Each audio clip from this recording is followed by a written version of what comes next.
YouTube, welcome back to another video, boys. Okay, and we got Patrick CC, bro. He dropped a video 3 days ago. 3 days late, it's cool, okay. But we got why the UFC sucks now. I don't watch the UFC as much unless it's like a big game, especially when like Iz. I don't know if you guys know who Iz is. I only watch the UFC if like Iz is fighting, but there's like a big time difference. So not most of it, not like almost every time he fights, but let's get it, bro. Why the UFC sucks now?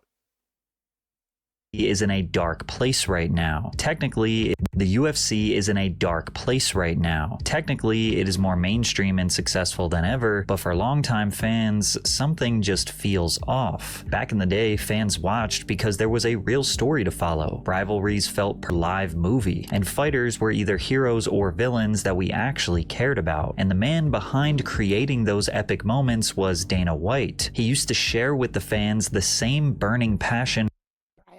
This dude doesn't age, bro. Like, bro, was he like a fighter to like, bro, what was he? Okay, what did he do when he was like in his 20s, bro? This dude doesn't age, bro. Like, this dude had this face like since like 2015 or something, bro. For the world of mixed martial arts and was desperate to prove that it was the most electrifying sport in the world, but not anymore. Dana is entirely checked out. Bro, like, did he like fully found the UFC? Like, fully found it? Like, no, like, he didn't like get it from, like, he literally started from like scratch, bro. Like, he really like, damn, lucky dope, bro. Out of the empire he worked so hard to build, now focused entirely on building his new dystopian sport called Power Slap, where the main event is Dana White versus his wife. But make no mistake, the UFC, where the main event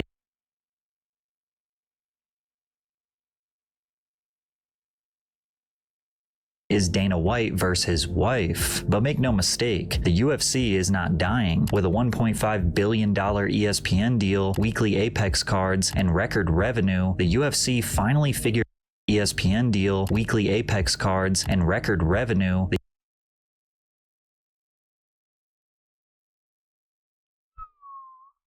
Give me my money, bro. They making money. What the hell? And 13% increase from 2022. The UFC and $282.8 million in revenue for the fourth quarter.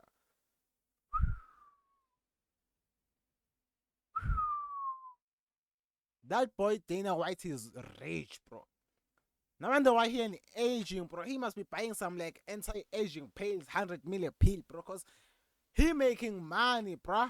The UFC finally figured out the formula for guaranteed success, but in doing so, they traded passion for profits. The events blend together, and that emotional connection we once had feels like it's fading for most viewers. We are officially in the UFC dark ages, and today we're going to discuss what went wrong and what the future looks like for the UFC. Combat sports are inherently entertaining. After all, humans have been fighting in front of crowds for Bro, I can't, bro.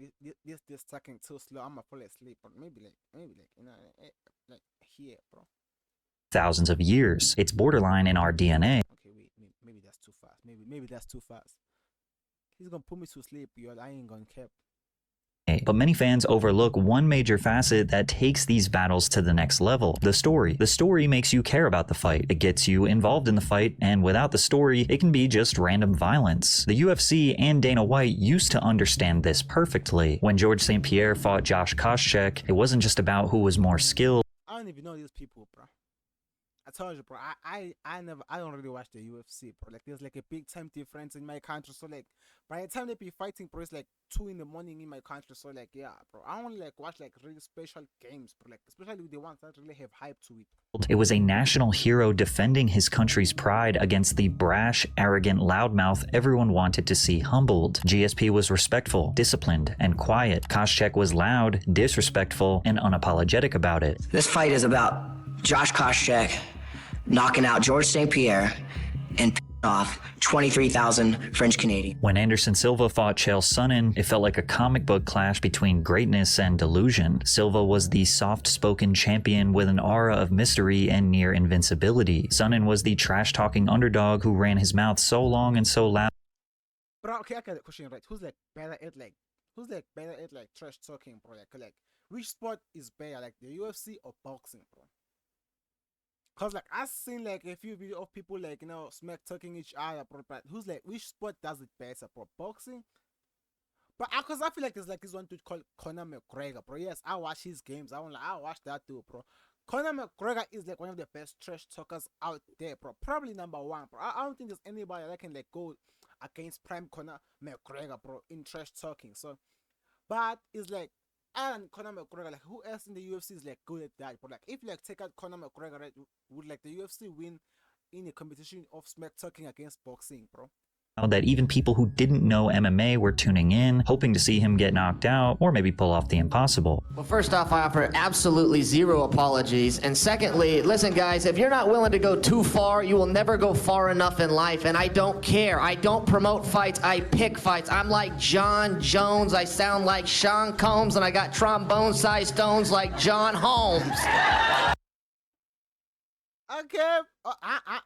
I hate Sean Combs. I hate. Wow. Okay. Like okay. He kind of went crazy there. And then there was Conor McGregor versus Khabib Nurmagomedov. Oh yeah, bro. This is what I be watching, bro. These are the UFC matches I be watching, bro. If like, bro, I won't lie, bro. This dude humbled him, bro. I don't know if this like that is that. This dude right here, bro, this dude is a beast, bro. Okay, this dude is like a European beast, bro. Like, bro, no, they actually brought from Europe, so yeah, but this dude here, bro, I will fight this dude even if they put like... Okay, wait, let me think about it. I won't fight this dude if... Okay, look, I won't fight this dude if they gave me like $2 million for it, bro. I won't lie. Off the biggest fight in UFC history, which was a full-blown culture war. Conor was the cocky and belligerent Irish superstar who was drunk off whiskey. Yeah, bro. I know everybody knew Conor was gonna get beaten, bro. I feel like Conor like got like a big payout from this game because of just he was fighting that dude, bro. Cause I don't think Conor thought he was gonna win this game, bro. Like, and let's be honest, bro. If Conor won this game, bro, like yo, bro, I don't even know what's gonna happen, bro. But lucky, I'm happy he didn't win this game, bro. This dude's like, he's like the most disrespectful fighter out there, bro. Blabbering into the microphone. He was offensive, flashy, and honestly hilarious. But if like there's one thing he can do, bro, like he can walk that, he can talk that, bro. He can talk it and walk it, bro. Like when they say action speaks louder than words, bro. Both can do both, bro. He got the words and the action, bro. Hilarious, turning every press conference into a circus.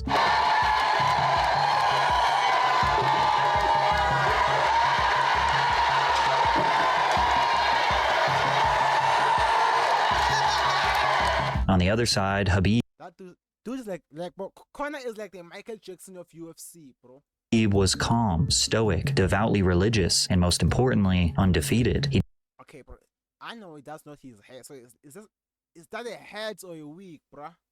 Didn't care about fame or attention. He wanted to silence Conor's chaos with discipline and dominance in the name of Allah. For each of these fights, fans picked a side like they were standing behind two generals headed straight at each other for war. But today, there is no reason to rally behind a major fight. Most people don't even look forward to it anymore. Saturday just rolls around and you think, is there a fight tonight? And there is. Okay, I guess I'll watch it. And make no mistake, there are still incredible fighters that are well worth watching. Lucky, that's me, bro. Like every time I be like, I watch the UFC, I be like, okay, so it's live. I'm a watch it, but I don't really dig deep into the characters, like who's fight.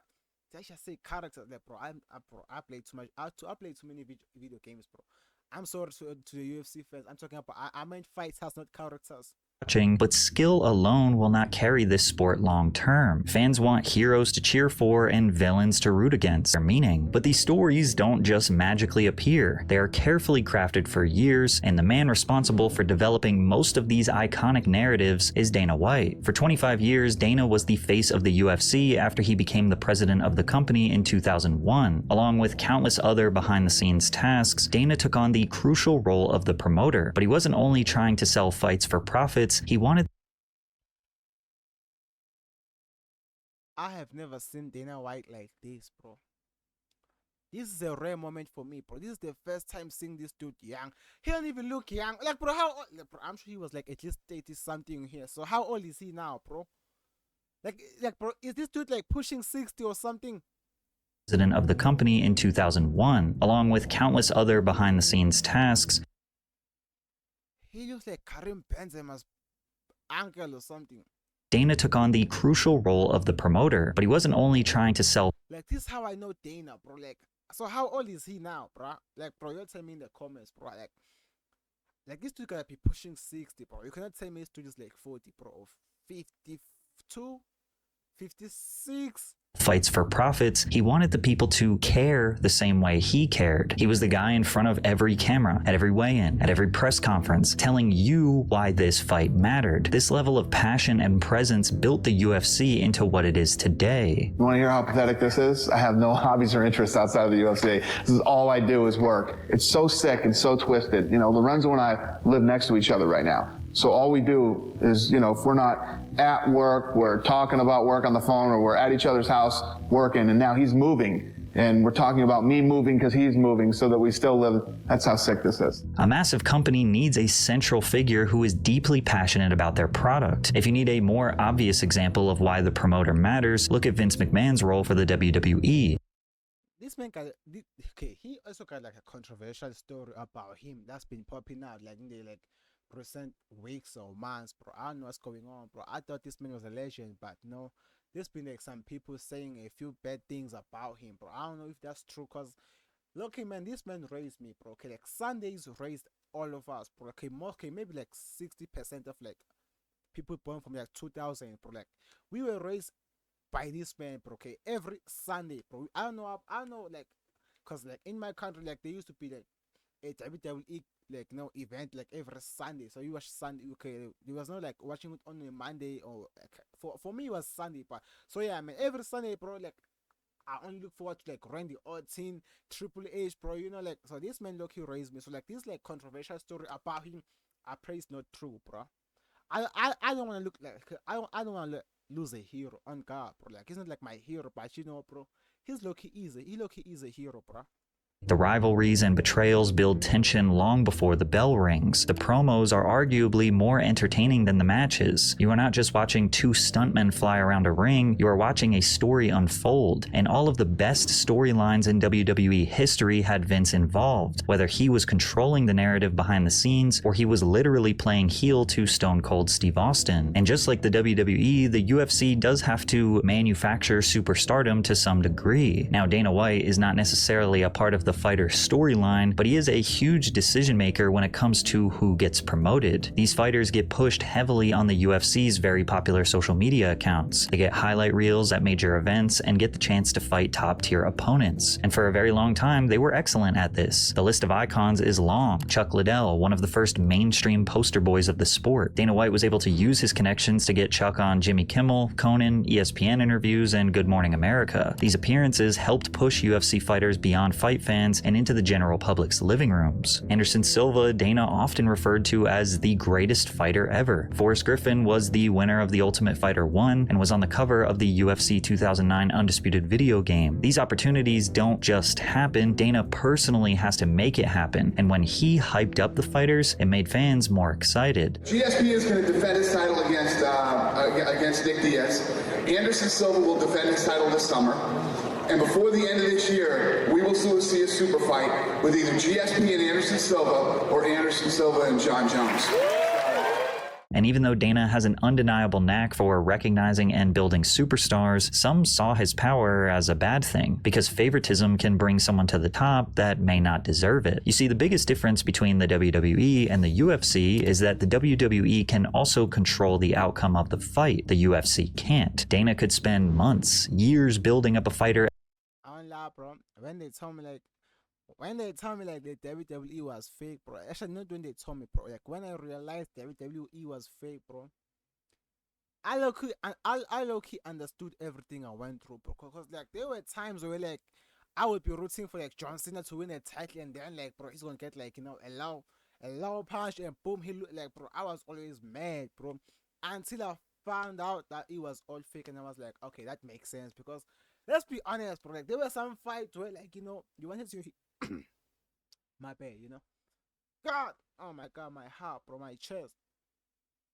as a ruthless badass, only for them to get slumped in the first round. Or maybe Dana's personal favorite gets to skip through the ranks quickly and not have to fight through an entire division of killers to get a title shot. And many believe that the most recent example of this is Sean O'Malley. Sean O'Malley was carefully built up as a UFC superstar from the moment he emerged on Dana White's Contender Series in 2017. His one-punch knockouts, rainbow-colored hair, and Twitch streamer gamer persona made him immediately marketable to a younger audience. The UFC put him on high-profile cards, gave him favorable matchups, and heavily promoted him across social media. But as the hype grew, hardcore fans started to push back. They criticized that he hadn't fought many ranked contenders and accused the UFC of protecting him to preserve his star power. When he lost to Marlon Chito Vera in 2020, many fans took it as proof that O'Malley wasn't the elite fighter the promotion made him out to be. However, he had a convenient nerve injury that made it seem like he didn't have a true loss, which allowed him to keep his contender status. He continued to beat guys in the division with style, which made Dana smile from ear to ear. Part of O'Malley's appeal was that he smoked grass, lived the high life, and had hair that looked like a gender reveal party, far from the ultra-disciplined warriors we typically see. He shocked UFC fans when he TKO'd the champion Aljamain Sterling for the belt and then defended his title against Chito Vera. It was almost looking like Dana was right all along. But then there was a fight that Sean O'Malley could not avoid. Merab Dvalishvili, the positive, humble Georgian who had not lost a fight in 6 years. In their first bout, Sean looked absolutely stuck in the ring against Merab, and it cost him the title. But because Dana loves Sean and is a huge draw for the UFC, he got the immediate rematch. This time, the build-up for this fight was deplorable, with MMA media running with the narrative that Sean was so prepared for the rematch that he stopped gooning and smoking weed. Wow. Well, he got absolutely pummeled in the ring the second time, getting submitted by Merab, who is not a submission artist, in the third round. One question about Sean, too. Obviously, 2 back-to-back losses to the same champion, a dominant champion here, puts him in... Right, look at Dana White's face, bro. You can tell, bro, he's like, bro, that loss, bro, made him, like, look at him, bro. You can tell this man is sad. This man is, like, crying, bro. Like, his project is dying right now, bro. You can tell he's, like, bro, I don't think it's disappointment. It's more like he's wishing, like, he could rig the game to make him win, like, you know, like, in David. You can look at his face right here, bro. This is the face of a man who's broken right now. Like, his heart is hurting right now, bro. He wants that man to win, bro. Kind of a weird place. But he can't, because he ain't like that. He ain't bad like that, bro. Career-wise, because it's almost like that Max Holloway thing, lose twice to Volkanovski in back-to-back succession. What do you kind of see for him going forward? Well, I mean, O'Malley's got to go home. He sounds like he's about to cry, bro. He sounds like he's about to cry, bro. He sounds like he's about to cry, bro. What do you kind of see for him going forward? Well, I mean, O'Malley's got to go home, take some time off, spend some time with his family, do all this stuff, and bruh, come on. Come on, Dana, bruh. then let us know what he's thinking. I have no idea where his head's at or where his head's going to be in a month. So this is one of those things, you let this kid go home and enjoy his life for a little while and clear his head and figure out what he wants. Bro, he's crying like he's just, he's crying like he just lost his son, bro. Okay, he sounds heartbroken, bro. Like, he sounds like somebody who just lost a parlay, bro, like in the last game, bro. And then come back and tell us and we'll figure it out. I love how sad Dana always sounds when his money boys lose. Now, this is actually kind of a double-edged sword. On one hand, fans want Dana to be more involved with the marketing and promotion, but on another, they want him to remove his bias and favoritism. This is now known as Dana White privilege, thanks to Tony Ferguson. I'm gonna be real. You got this attitude. You got Dana White privilege. Tony. Thanks, Dana. Many UFC fans believe that Dana's favoritism has prevented others from getting their fair shot at superstardom, like Demetrius Mighty Mouse Johnson, who defended the flyweight title 11 times, but Dana never promoted him like the... Bro, is that 11 times back to back? 11 times? This man is a king, man. Go, you black man, a black king right here, bro. the other champs. Wakanda forever. No hard R. And despite being one of the most technical fighters in UFC history, he was traded away to one championship for Ben Askren. Now, at the time, the trade seemed highly disrespectful. Instead of figuring out a way to build DJ as a superstar, they got rid of him for someone. I guess he was scared he couldn't control him, bro. I'm sure bro told him, like, I'm sure they had a meeting, bro, and bro told him, bro, Dana, I don't need you, bro. I'm gonna beat all your boys.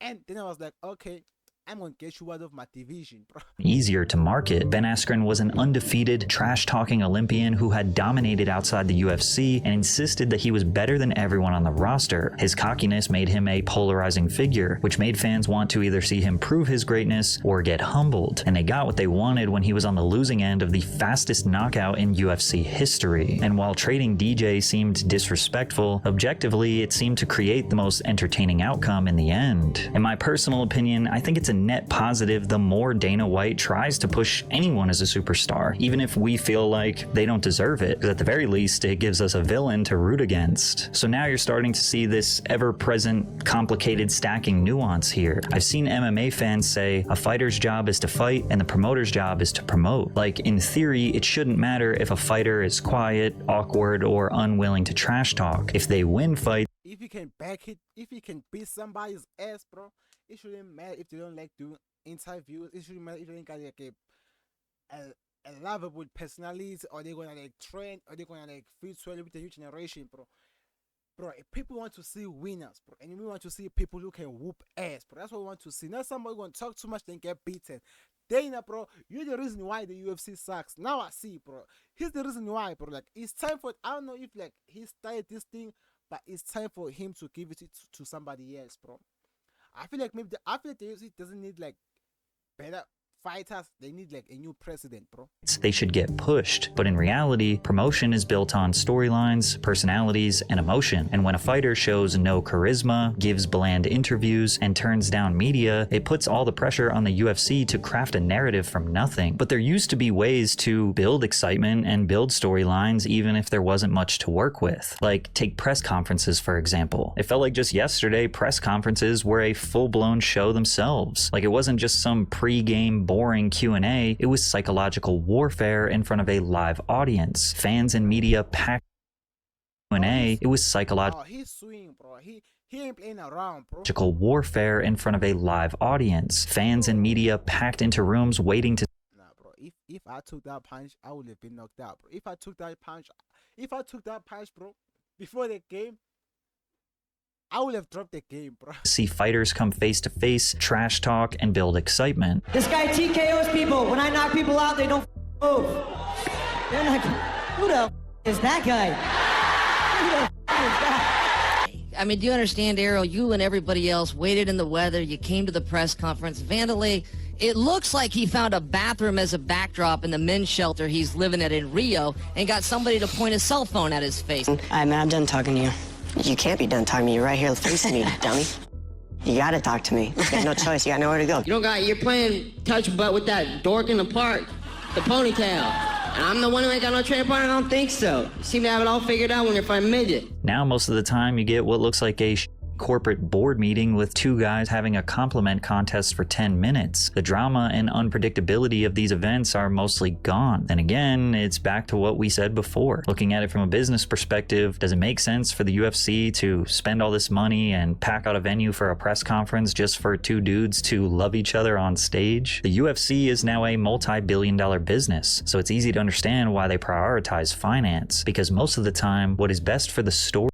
So in the end, it's money, bro. Like, money made them change, bro. Money changes people. So money changed the UFC, bro. Like, them $1 billion has like been fucking their heads up, bro. Is not best for profit, and there are a few key ways that the UFC used to create great stories that they have seemingly abandoned. Firstly, hometown and enemy territory events. The concept mimicked what almost every other sport does: create a home team advantage. They would host the fight in a major city close to the hometown of one of the fighters, where 90% of the audience is cheering for their hometown hero to win, which meant that the away fighter became the enemy, walking out to deafening boos, death threats in the DMs, and sometimes an entire nation hoping they get knocked out. The stakes felt personal, and it created tension that even casual viewers could feel through the screen. Like at UFC 158, GSP versus Nick Diaz in Montreal, Quebec. GSP was Canada's national treasure who represented everything honorable about martial arts, and the UFC put this fight in his hometown of Montreal, where 20,000 fans packed the Bell Center to support. Nick Diaz, on the other hand, was the exact opposite: a trash-talking, weed-smoking brawler from Stockton, in California. He disrespected GSP constantly in the lead-up, pledging to embarrass him in front of his home country, and Canadians booed Diaz as loud as they possibly could at him that night. When GSP dominated Diaz in front of a roaring hometown crowd, it felt like the entire nation of Canada was defending their champion's legacy. But the craziest moments are when an away fighter wins in enemy territory, silencing the boos from thousands of fans. Like at UFC 77, Rich Franklin vs. Anderson Silva 2. Rich Franklin was Cincinnati's golden boy, a former math teacher turned middleweight champion. He represented the middle America everyman, humble and hardworking. His students were watching this game, bro, and you say me got total, bro. That's gonna be the worst feeling ever, bro. You got like it. You got the school, your students, bro. Like they out here rooting for you. Got the whole city. He's in your country, so you got the whole country too, bro. And then some dude comes up and whoops your way, like bro. This like equivalent to somebody pulling up to your house, and then you and your friends jump him, and then he still beats y'all's ass, bro. It sounds impossible, but that's how this sounds like, bro. His opponent, Anderson Silva, was the dominant Brazilian champion, invading enemy soil to defend his belt. Thousands of fans came out to support Franklin in what they hoped would be his redemption arc after getting brutally knocked out by Silva the first time. But Silva didn't just beat him, he dismantled him, finishing Franklin with devastating knees to the head, silencing the sold-out Cincinnati crowd. The home versus away concept can even make non-championship fights more exciting, like on UFC Fight Night in Liverpool, where Darren Till faced off against Stephen Wonderboy Thompson. Till walked out to roaring cheers from his diehard hometown fans.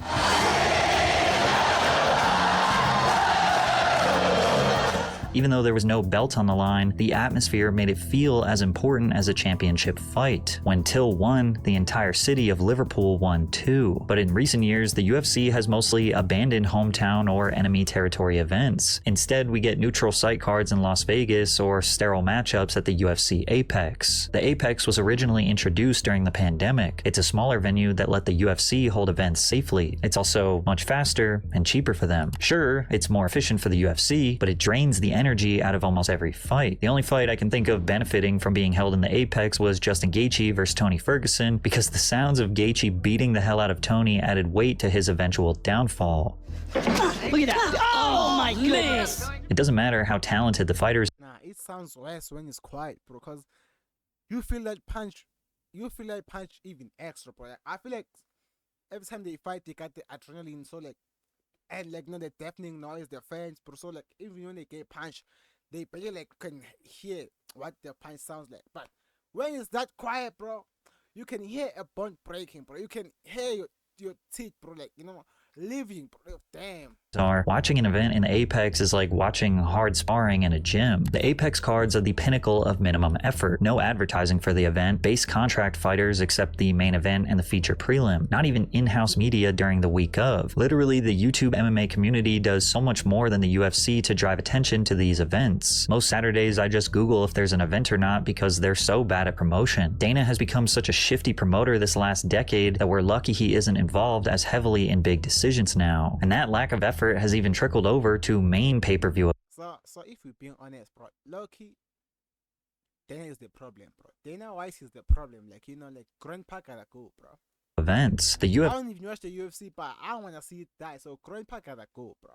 UFC has clearly prioritized America, typically Las Vegas, so they can maximize their profit, but they miss out on some of that emotional electricity. Yeah, bro, I feel like Vegas is real for boxing, bro, not the UFC. I think it's because maybe the UFC is trying to move like boxing, bro, and it's not the same. That's why first, okay, so wait, bro, like, which sport is better, bro? Which one do you all think is better, bro? Boxing or the UFC? That made past events unforgettable. The crowd isn't filled with diehard fans screaming for their hero or booing the villain. It's basically filled with whoever can afford to travel all the way to Vegas and pay over $1,000 for a ticket, which often leads to a lot of celebrities in the crowd who are barely paying attention but just there to be seen. And without that tribal energy from the crowds, even the best matchups can feel strangely hollow. Take UFC 319 for example. The main event is Khamzat Chimaev versus Dricus du Plessis for the title. Hold on, bro. Du Plessis is fighting this dude. Nah, bro. They don't like South Africa winning, bro. Okay, on God, bro. They try to end South African careers right here, bro. Why would they give this dude this absolute bear of a dude, bro? Come on, Dana, bro. This is not fair. This is not fair, bro. Why would you take this dude? Like, this dude is friends with that same dude who like beat the hell out of Conor McGregor, bro. Like, they look the same too, bro. Come on, bro. Duplessis, my brother, my South African brother, please run. On paper, it's an amazing fight, and it probably will be a great one, but emotionally, who cares? Duplessis just became the first ever South African UFC champion. Imagine if his first title defense was in South Africa. Picture the atmosphere if Chimaev had to walk into Johannesburg or Cape Town and fight Duplessis in front of thousands of passionate local fans. It would instantly become a historic moment. Instead, they're fighting in Chicago, a city neither fighter has any connection to because neither of them are American. The event won't have the same aura without the hometown advantage. It's just another. Okay, bro, what is Dana doing, bro? Like, what is that old man doing? What is that old bald fraud doing, bro?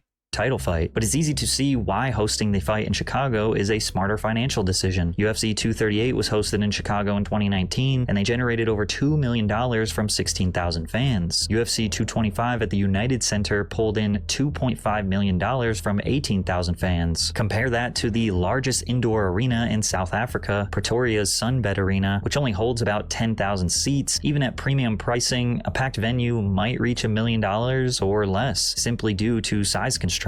Chicago delivers nearly double or more in gate revenue thanks to higher capacity, ticket prices, and corporate demand. So what, bro? So what, bro? It's not even about passion, it's about just making money. Look, I know they gotta make money, bro, but come on, Dana, bro. You can do better, you know that, bro. And another storytelling driver that the UFC has seemingly lost sight of is The Ultimate Fighter and Dana White's Contender Series. The Ultimate Fighter is a reality TV series where up-and-coming fighters live together and compete for a UFC contract. Each season has 2 established UFC stars as coaches, leading teams through training and weekly elimination bouts until one winner remains. TUF used to be a machine for building stars. Forrest Griffin, Rashad Evans, Michael Bisping, Tony Ferguson, Nate Diaz are just a few of the many that got their initial hype from the show. And even though this show might feel like cheap reality TV, the best part is that it's closer to actual reality. When these guys get in each other's faces and make threats, they are all more than capable of backing it up. So if a fight is about to break out, it's real. This ain't Love Island. It feels like The Ultimate Fighter is still running just because it used to be popular. The format needs a full revamp, or the tournament needs higher stakes, like a $1 million prize for the winner. Bigger rewards would attract better talent and raise the level of competition. It would also elevate the drama, which is what makes fans care about these fighters. Easy, bro. Just offer whoever wins $1 million contract, and I'm telling you, bro, we're gonna see some real people join that show, bro. That thing will go from a reality TV show to like a horror movie, bro. Long before they ever step into the octagon. But as we've said time and time again, it requires marketing. People have to care about this show if you want them to care about upcoming fighters. Which brings up a very interesting point. When the UFC was growing, Dana was trying to prove to the world that the UFC was the most electrifying sport on the planet. So they had the incentive to put on the best event possible, to create the best show possible, to make the most engaging storylines possible. And of course, they were trying to make money, but the way to make money was to make the best product possible. And the work they put in for the past 25 years to produce that great product is what allows them to be lazy today. Their minimal promotion, unexciting talent scouting, and neutral locations are still producing massive profits for them. UFC pulled in $1.45 billion in 2024, which is up from $1.2 billion in 2023. In Q4 alone, live events generated $64 million. UFC 306 at the Sphere broke records with a $21 million gate, the highest in UFC history. And since Dana White is producing record profits for the company, it's unlikely things will change. These days, Dana and the UFC as a whole seem completely absent from valuable promotion. The best we get is him posting a selfie video on his Instagram with a fake excited voice while reading off a script. What's up, everybody? It's Fight Week Live this Saturday night from the sold-out Prudential Center in Newark. Yeah, bro, he lost the passion, bro. He sounds like Paul Heyman right now, bro. He sounds like Paul Heyman about to talk about Brock Lesnar fighting Seth Rollins, bro. God, yeah, bro. It's GG's, bro. You can say, like, bro. He sounds like Paul Heyman on God, bro. He sounds like Paul Heyman about to like promote it, bro. On God, bro. The UFC is slowly becoming WWE, bro. What's up, everybody? It's Fight Week Live this Saturday night from the sold-out Prudential Center in Newark, New Jersey. The main event, Marab versus Sugar Sean O'Malley for the bantamweight title. Another perfect example is the nothingness they gave fans at UFC 310. So we get a press conference without Dana, which makes it less interesting. We get no real promotional pieces on the fighters that are interesting at all. Basically, we get embeddeds, which are low-level vlogs, which basically just shows, oh, Pantoja got a haircut? Oh, Gary's playing with his kid? Oh, yeah, oh, they're getting picked up at the airport? Oh, they're going to show B-roll of them riding down the street in Las Vegas? Bro, like, for somebody who doesn't watch the UFC like me, if like they didn't have like their logos back here, bro, I would think this is like the EFC, bro. Getting dropped off at the press conference? Oh my God. I don't even watch the embeddeds anymore. I don't care about the embeddeds at all. But the main reason why Dana is checked out of the UFC is because he is spending most of his marketing efforts on growing an entirely new sport called Power Slap. Power Slap is a sport based around two guys taking turns slapping each other until someone can't continue. Oh man, this is gonna suck. Welcome to the welterweights. Oh. Yep. That's it. And Dana is all in on this, using the UFC's massive social media following to promote it, and even saying it will be bigger than the UFC one day. And some of you were there and heard me in the early. Bro, we gonna go from people getting their legs broken, people getting choked out, bro, people like getting knocked out, people like going blind to watching somebody get slapped. Like, do you think there's gonna be a Conor McGregor of Power Slap? Bro? Do you think? Come on, Dana, bro. You got greedy, man. You got and this is coming from somebody who barely watches the UFC, bro. You got greedy, my man. Days. I said this will be the biggest sport in the world. This will be bigger than the UFC. Now, Dana is not a stupid man, but his love for Power Slap can only be explained in two ways. He is either conflicting Power Slap's viral videos for a genuine interest in the sport, because he constantly talks about how many views Power Slap gets on social media. It's the most successful thing that I have ever been a part of. Bro, the UFC is making 1.5 billion, bro. Okay, I think he's talking like this because maybe he started like the Power Slap. Okay, so he feels like this is like his project and stuff. But I know of the Power Slap, but I've never watched it live, bro. I don't care if like it's free. I don't care if I can watch it on my phone with no ads, bro. I'm not about to watch an event of people slapping each other, bro. Like, come on, bro. Come on, Dana, bro. Yeah, bro. We've seen the videos on YouTube Shorts and all that, bro. But I don't think it's that big, bro. In my career in such a short amount of time, in 16 months, this thing's only 16 months old. We have more followers than like the NHL, PGA. Bro, what's hockey gotta do with this, okay? What's hockey gotta do with this? NASCAR. Bro, hockey got way better fight than the UFC right now. On God, bro, I said it. Hockey got better fights than the UFC right now, bro. And many, many others. And we're about to take over Major League Baseball, too, here pretty soon. On all social platforms. And billions. Bro, people watch like the 10-second clips of people getting slapped. And you also like pick only like their best moments, bro, okay? You don't show them the whole thing. This man is too old, man. Like, somebody get cramps some milk and take him to bed, bro. Billions of views in just 16 months. The EBITDA on this thing is off the charts. The revenue is unbelievable. Wait, bro, like, where's Joe Rogan, bro? What's Joe gotta say about this, man? And we have more sponsors in 16 months than the UFC had in 8 years. However, the reason why they get so many views is the same reason why any other street fight would, or why someone falling off of a bike would. It's a short dopamine boost that gets lost in the endless feeds of bite-sized content that will be forgotten faster than it took to watch the video. This will be bigger than the UFC. No chance. As an average person that turns on the TV and I watch Power Slap, I'll tell you what I do. I watch match 1 and it's the same. I watch match 2, it's the same. I watch match 3, it's the same. And I watch 4, it's the same. Somebody gets inside the face and they're done. That's it. Tell me what's the same about each match you watch. Somebody raises their right hand, they then make direct contact with somebody's face, and then somebody either falls or they don't. Nobody respects power slappers. They just want to see them get knocked out, which is why his excitement for the sport is probably just him seeing dollar signs. He knows Power Slap will not be bigger than the UFC. He just sees it as another event he can host around the world to sell overpriced tickets, food and drinks, and attract corporate sponsorships willing to put their logo on something that will go viral on TikTok. Power Slap has taken up a significant amount of Dana's time since he is hosting press conferences and filming promotional segments for it. He's even using UFC resources to promote promote the league. But fans felt his lowest move was him resorting to hiring an OF model to give away a supercar as a promotional tool for Power Slap. Then again,